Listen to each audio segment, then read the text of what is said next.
Hi, everybody. It's a privilege to be here and have the opportunity to speak with you. My name is Alexa O'Brien, and I'm an independent journalist who covered the court-martial of Chelsea Manning, the conscience-afflicted U.S. Army soldier responsible for disclosing hundreds of thousands of low-level battlefield and diplomatic reporting to WikiLeaks, the online publisher of censored material, in 2010. At her court-martial, the public was not granted contemporaneous access to court filings or rulings, despite her having been charged with aiding the enemy, what is called an any person's offense under the Uniform Code of Military Justice. Aiding the enemy is a capital offense which can carry the death penalty or life in prison. The any person's offense, what that means is that it applies to any person and not just military personnel like Manning. And for that reason, I believe that the public, for that reason alone, I believe the public deserved access to the record of her trial. The last time aiding the enemy was used for disclosures to the press, although it was a little bit different because the person intended to actually aid the enemy, was during the U.S. Civil War. So a long time ago. One of the funny moments in the trial was listening to the defense and trial counsel arguing about where the precedent for aiding the enemy even was, and they had to find it in some obscure library somewhere because, and there were a lot of moments like that during her trial. In the federal court system in the United States, legal precedent establishes the public has a right to access the court record or the record of trial during especially criminal proceedings. And in fact, that oversight by the public is considered to be one of the sort of pillars of whether or not the proceeding is just and fair. But because Manning was a soldier, she fell under the Uniform Code of Military Justice and is part of the executive branch. And so at her court-martial, the prosecution and the military judge owned the court record. And they refused, except for a smattering of defense filings, to even release portions of that record to the public.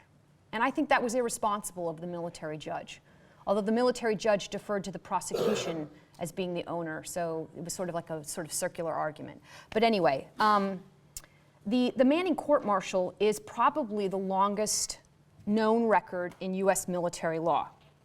And military prosecutors often waived giving an oral argument during public sessions of the trial in what I believe was their attempt to shield the case from public scrutiny.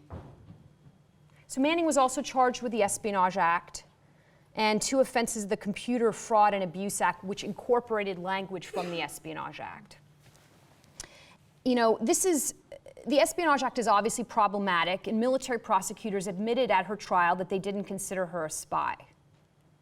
So the Espionage Act, as it's currently written, it applies to all people and all forms of disclosure: spies, employees of the U.S. government, press, public, and it makes no distinction between disclosures to a foreign adversary of the United States, an ally of the United States, the public, or the press. I would be remiss to not mention that U.S. counterintelligence and law enforcement had initial concerns when they learned of the disclosures that Manning had released the information to someone they believed was a foreign national at the WikiLeaks organization. In addition to reporting and providing some of the only in-depth analysis of her trial, I also provided the only publicly available pretrial transcripts of her court proceeding. And her pretrial lasted about a year and a half and contained much of the meat of the court-martial.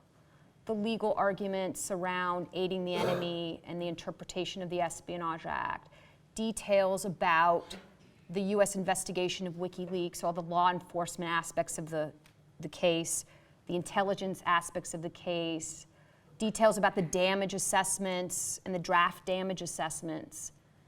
So that really happened sort of before her trial on the charges in the summer of 2013. So some of the work that I did is I forensically reconstructed the once censored exhibit list during the pretrial to show the public how dark her trial was, how much we didn't know. And I unredacted documents because I was doing transcripts. I was very, very familiar with the case, so I was able to see Lawyers, especially, they like to repeat themselves a lot, and their redactions are sometimes inconsistent. And I think if you know a case well enough, you can sort of figure out who's who. And so I unredacted documents, and I built 2 databases, one which contained the most complete record of her trial, which has consistently been updated. This is that database. And then also another database that was the most complete record of the US investigation into WikiLeaks. That investigation at the time was the largest criminal probe into a publisher and its sources, namely the WikiLeaks organization and its sources. And that investigation continues to this day. I used the capabilities of a traditional web content management system. We're not talking anything like too fancy here. I just didn't have time. I mean, it was me. Using common SEO, information architecture practices. So for example, when I created content, or including profiles for redacted witnesses, by the time of trial, if you searched any term or name, you probably hit my website. And I took advantage of the nature of internet search in that regard. My coverage scaled understanding by other journalists during the trial, and I received a lot of thank yous from major newsrooms across the US for the information I was providing to other journalists and subject matter experts, and that was my audience. While I published at the Daily Beast and the Guardian UK website during the last portion of her trial on the charges, and I really have a lot of respect for my editor at the Daily Beast, Harry Siegel. I love that man. He helped me out so much. He would just bury, I would bury the lead and he would put it up there. And he really helped me out, and he was really respectful of my analysis of the trial. Politically, I never found him to be, problematic. And while I was very happy to be able to reach a general audience, I have no shame, and I have no concerns about self-publishing, on my website. And I feel like that I learned that even, a obscure domain such as mine can have an impact on a case as important as this that is being underreported in the way that it is being underreported. As a result of my own Freedom of Information Act requests and 2 lawsuits, which were supported by my own affidavit and knowledge of the record of trial, the Center for Constitutional Rights in New York and I obtained an unclassified official court record 7 months after Manning was convicted to 35 years in prison. And that was a lot of fun because they would say, oh, we've given you all them. And I would be like, oh, well, we need Appellate Exhibit 666 and Appellate Exhibit 669. And so we got that. I'm currently helping Dr. Philip Garnett at the University of York in the UK in his attempt to build a permanent database of the Manning court record in order to preserve that record and make it accessible to other academics, subject matter experts, and historians, and to establish with him a redundant technological and information methodology for the public dissemination and comprehension of significant and suppressed inquiries and court proceedings for the public in the UK and the United States. I also currently have over 200 Freedom of Information Act requests with the US government, and am party to 2 FOIA, Freedom of Information Act lawsuits against the Departments of State, Homeland Security, CIA, NSA, and the US Army. And that's just about 75% of the work that I have been up to between late 2011 and 2015. Manning's trial and the US investigation of WikiLeaks are interesting for many reasons beyond the personalities of the protagonists. I've said elsewhere that I think the best description of Chelsea Manning and her story is it's one of the greatest modern war stories. It is, her voice and her story is the modern day Catch-22, A Thin Red Line, and All Quiet on the Western Front. And I think many people would be surprised to hear Manning speak because she is very much a soldier. And she's a very obedient soldier. She's very respectful. I mean, people, because we have not had the opportunity to actually hear her as a public, it's easy to sort of project what she sounds like, or we hear a tidbit. but she really is like the good soldier, in my opinion. You know, the Manning record was also important because it contained information about the US investigation of WikiLeaks, which we knew really nothing about in December 2011 when she was brought to what's considered her pretrial. Manning was brought to her pretrial. You know, the US government has investigated journalists before, and they have subpoenaed, for example, Judith Millard's record during the Valerie Plame affair. But what makes this investigation different, I think, is its scale and scope, but also how Manning's leaks and their publication by WikiLeaks represented a seismic generational shift in the culture of the US military and intelligence communities. And that shift is not lost on the US military and intelligence communities, because in the Secretary of the Army report, which was basically resulting from the Army's investigation, its own personal investigation into how Manning got a security clearance, they write this: leading the new culture. There is a cultural gap between first line and mid-level and young soldiers of this new culture.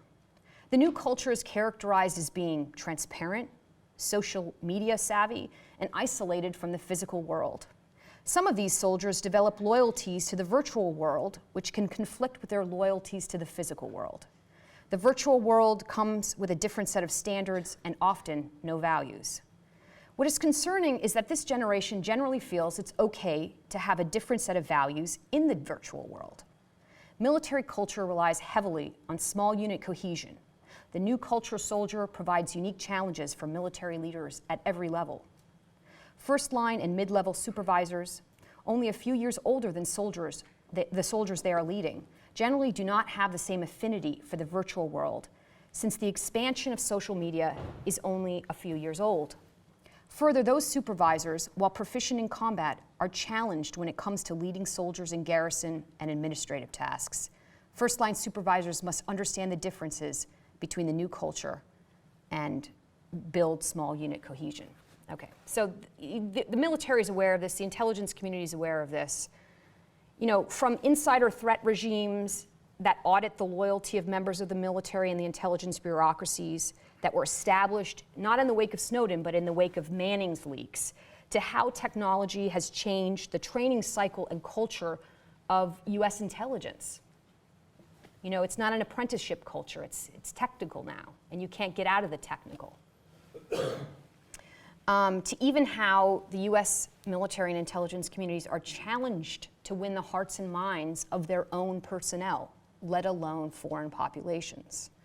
This shift in values and the shift in ethos that are challenging the US Army are also felt across modern society, in every heavy social capital institution, from civic to private, from astronomy to journalism, and this phenomenon raises important questions, one of which is, 5 years later, are we and are our institutions capable of deliberation and thoughtfulness?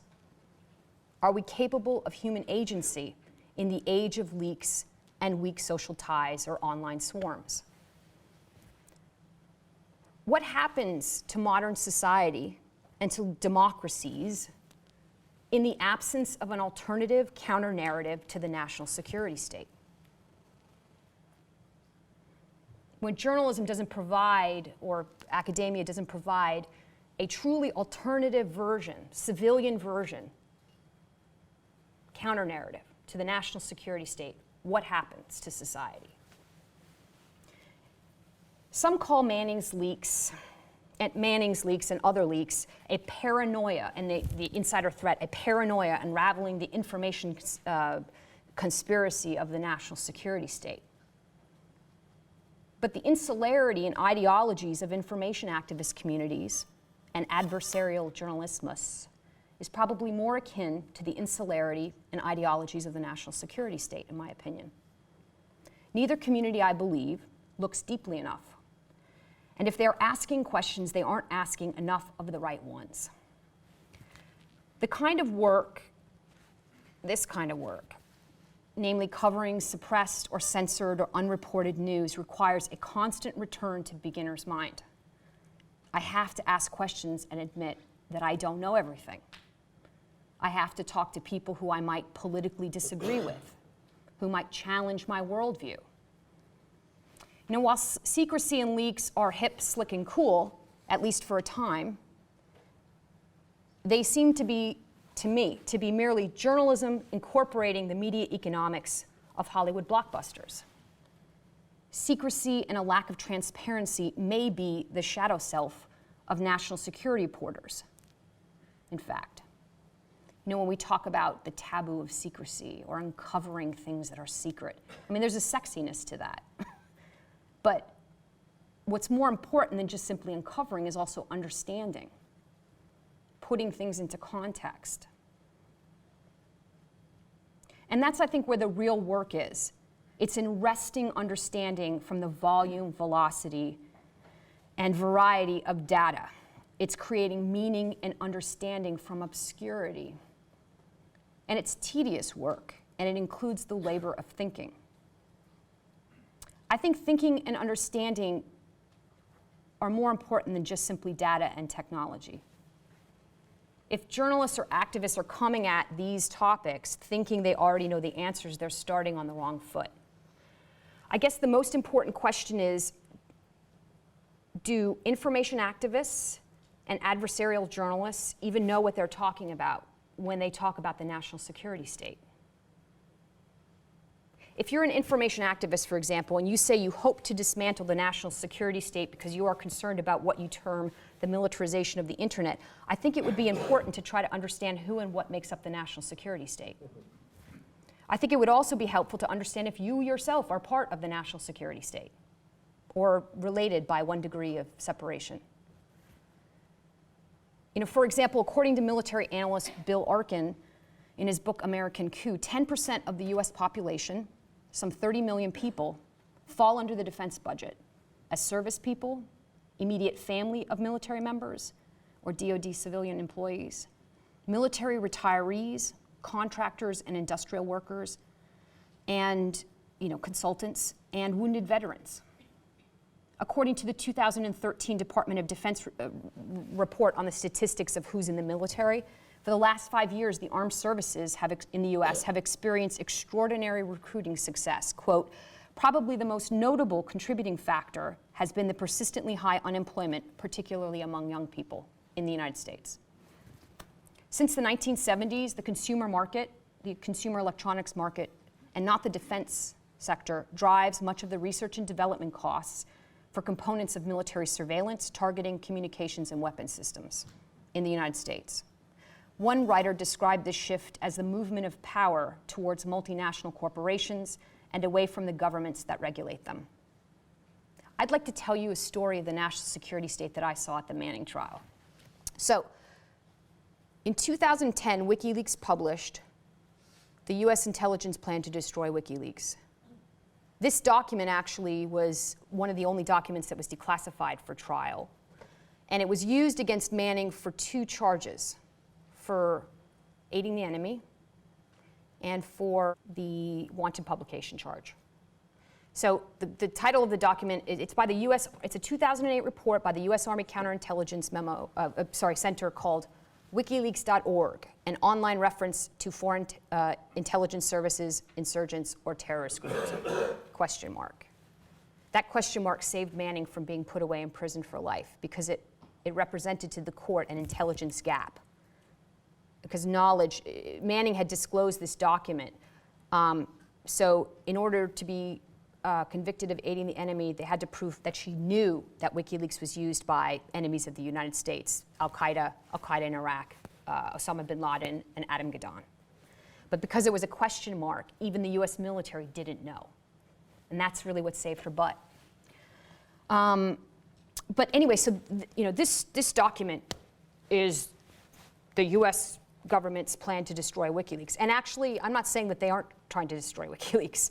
I think that public statements by the Director of National Intelligence in front of high-level Senate committees say WikiLeaks is a emerging national counterintelligence threat to the U.S. national security. That's pretty, on par with like climate change and other things. So, but the woman who came into court to testify, who edited this document, was not any character you would see on the television show 24. Okay, she did not present a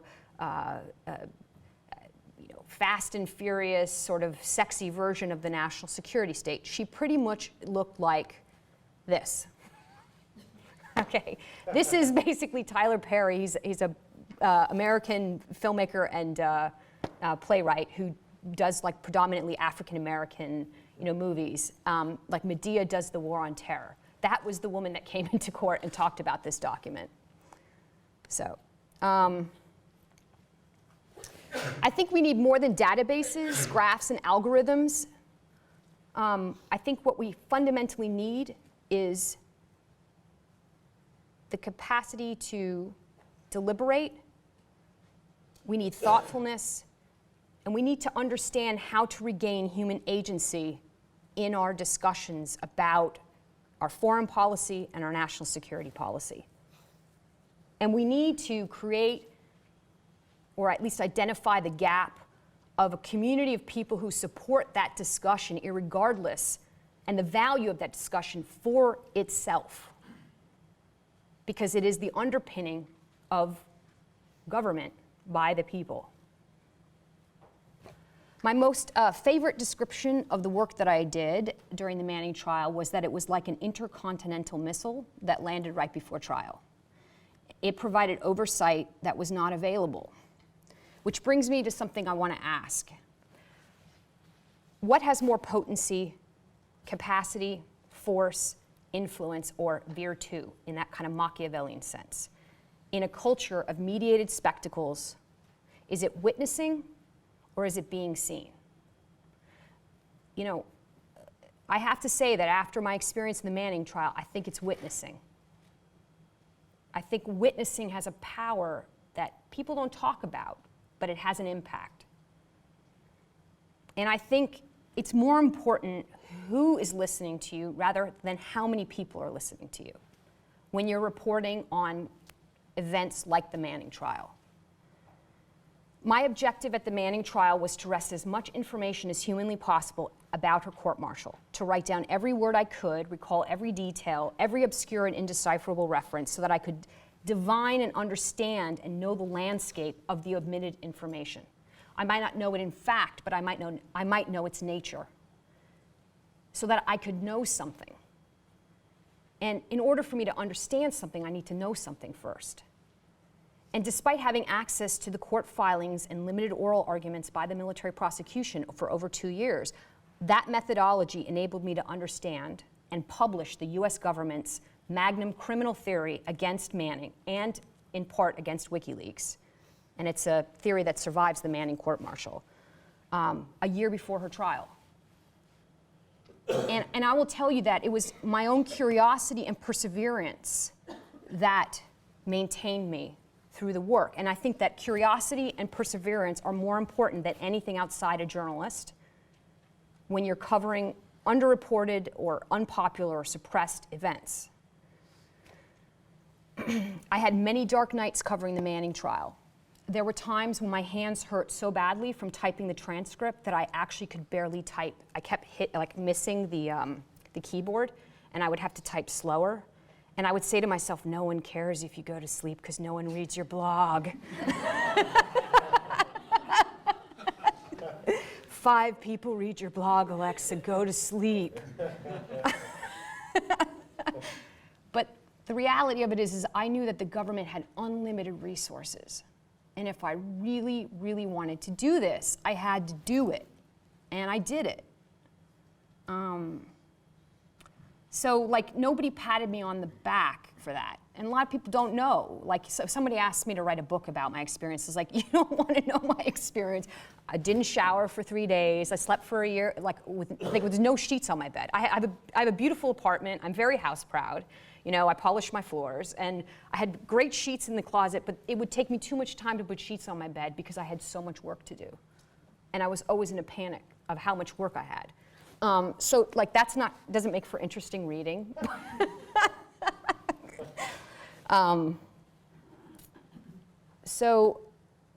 I'm grateful because there have been a few journalists post-trial who have had similar experiences. And I'm really grateful for those. And they work at like major, papers of record. And they've really helped me to kind of come back down to earth. Because I did feel a bit like Tarzan coming out of the jungle after the trial.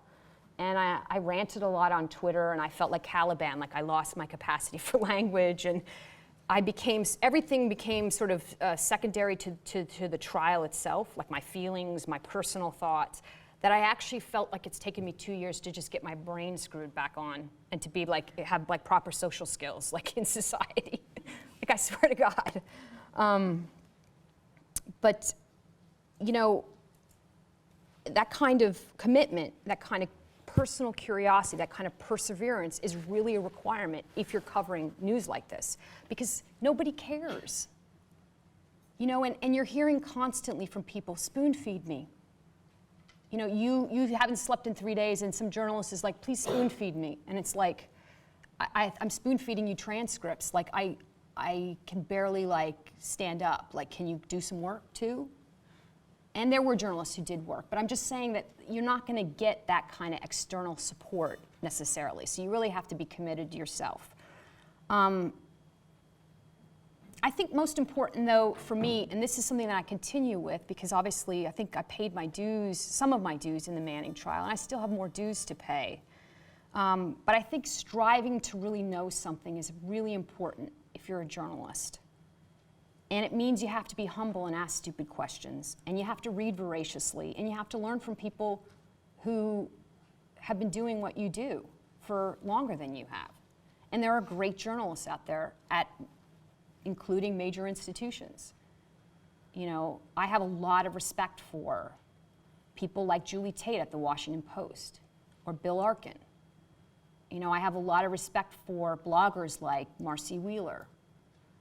I really think that their work stands out, and I don't really care whether I have the same politics as them. I think there's a skill set that you learn and you hone, and experience certainly provides that. So, this new generation of internet journalists, have to be more sophisticated and nuanced than just simply leaking information or provocative statements. We need experts. We really need to develop a generation that contains within it experts who can provide that counter-narrative to the national security state. And our institutions I discussed this actually recently with a journalist who mentioned that, when they were coming up, they had the Ford Foundation, and they had these foundations that provided that kind of counter-narrative, in their opinion. And I don't know if we're going to get that counter-narrative from Silicon Valley publishers. So I don't know where we're going to get it from, but we need it. And certainly that's my goal as a journalist in what I aspire to learn and provide. We need experts, and we really need people who know something more than just simply policy wonks and provocateurs. So that's pretty much my presentation. I'll leave it for questions, or if anybody has comments, I'd like to hear from you too.